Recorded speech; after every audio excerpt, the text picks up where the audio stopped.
اچھا، اب سوال یہ ہے کہ کن چیزوں سے روزہ مکروہ ہوتا ہے؟ روزے میں بعض چیزیں مکروہ ہیں، ان کے ارتکاب سے روزہ ٹوٹتا تو نہیں ہے مگر اس میں نقص اور کمی آ جاتی ہے، لہذا ان باتوں سے بھی بچنے کی کوشش کرنا چاہیے، اور وہ چیزیں یہ ہیں: نمبر 1، گوند یا اور کوئی چیز منہ میں ڈالے رکھنا یا چبانا، اور اسی میں کوئلہ یا منجن پیسٹ سے دانت صاف کرنا بھی داخل ہے۔ نمبر 2، کوئی چیز مثلا سالن وغیرہ چکھنا، اسے بھی روزہ مکروہ ہوتا ہے، البتہ جس عورت کا خاوند سخت مزاج ہو، بد مزاج ہو، اسے زبان کی نوک سے سالن کا نمک چکھ لینا درست ہے۔ نمبر 3، استنجے میں زیادہ پاؤں پھیلا کر بیٹھنا یا دھونے میں مبالغہ کرنا، یعنی پانی اتنا زور سے مارے یا پھر پانی اتنا اندر تک پہنچائے کہ احساس ہو کہ پانی اندر تک جا رہا ہے، تو یہ بھی مکروہ ہے۔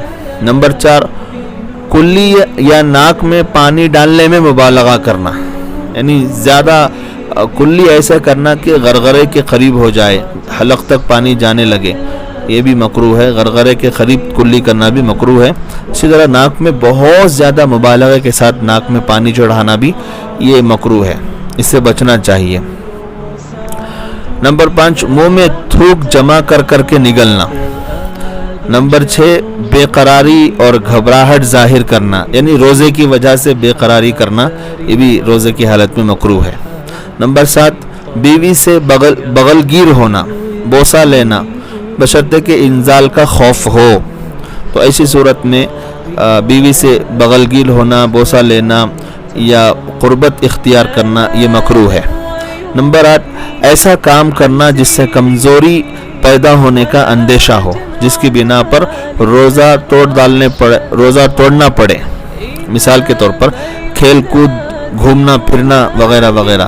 اسی طرح روٹی وغیرہ پکانے والے کا اپنے اس کام میں اس طرح لگنا جس سے روزہ توڑنے کی نوبت پہنچے، یہ جائز نہیں ہے، یہ مکروہ ہے۔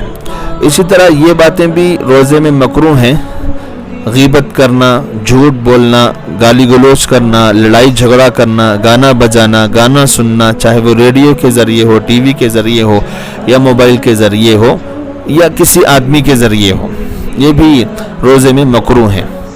اور اس کی وجہ ظاہر ہے کیونکہ حدیث سے یہ بات معلوم ہو چکی ہے کہ گناہ کے کام سے روزے میں فرق ضرور آ جاتا ہے۔